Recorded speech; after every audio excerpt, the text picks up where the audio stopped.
જે નાના બેબીઝ છે, ખાસ કરીને લેસ દેન 6 મંથ, જે 6 મહિનાથી નાના બાળકોમાં છે, એમાં હીટ લોસ થવાના ચાન્સીસ વધારે હોય છે.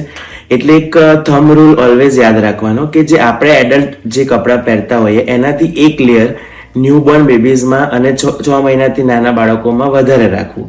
બીજી વસ્તુ કે first layer always cotton layer હોવું જોઈએ, એ વુલન ના હોવું જોઈએ, કેમ કે એ બેબીની સ્કિનને વધારે ઇરિટેટ અને ઇચિંગ કરવા માટે રિસ્પોન્સિબલ છે. સેકન્ડરીલી કે બાળકોના જે હાથ પગના મોજા, જે સોક્સ, મિટન્સ અને હેડકેપ, આ 3 વસ્તુ ફરજિયાતપણે બાળકને પહેરાવી જોઈએ.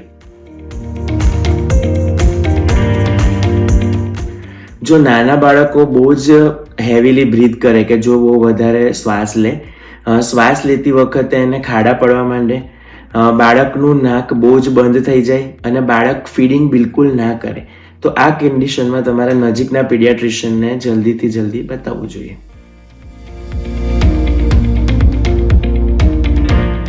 તો ચોક્કસપણે એને બાળક સાથેનો જે કોન્ટેક્ટ છે એને અવોઇડ કરવો જોઈએ.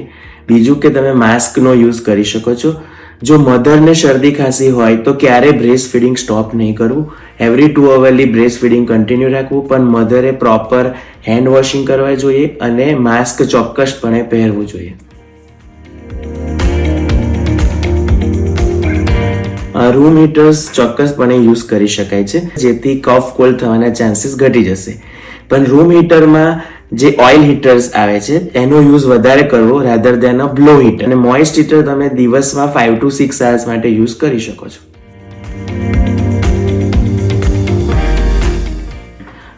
રેગ્યુલર ક્લિનિંગ નાના બેબીઝનું બહુ જરૂરી છે. આ સિવાય તમે અઠવાડિયામાં એટલીસ્ટ 3 to 4 times નાના બાળકોને નવડાવવા જોઈએ. આ માટે જે તમે પાણી યુઝ કરતા હોય એ વોર્મ વોટર હોવું જોઈએ, એકદમ ગરમ પાણી, એકદમ ઉકળતું પાણી ના હોવું જોઈએ. બીજી વસ્તુ કે જે ટાઈમ ડ્યુરેશન છે એ 5 to 10 મિનિટ્સનો જ હોવો જોઈએ અને એ ક્લોઝ એન્વાયરમેન્ટમાં નવડાવવું જોઈએ.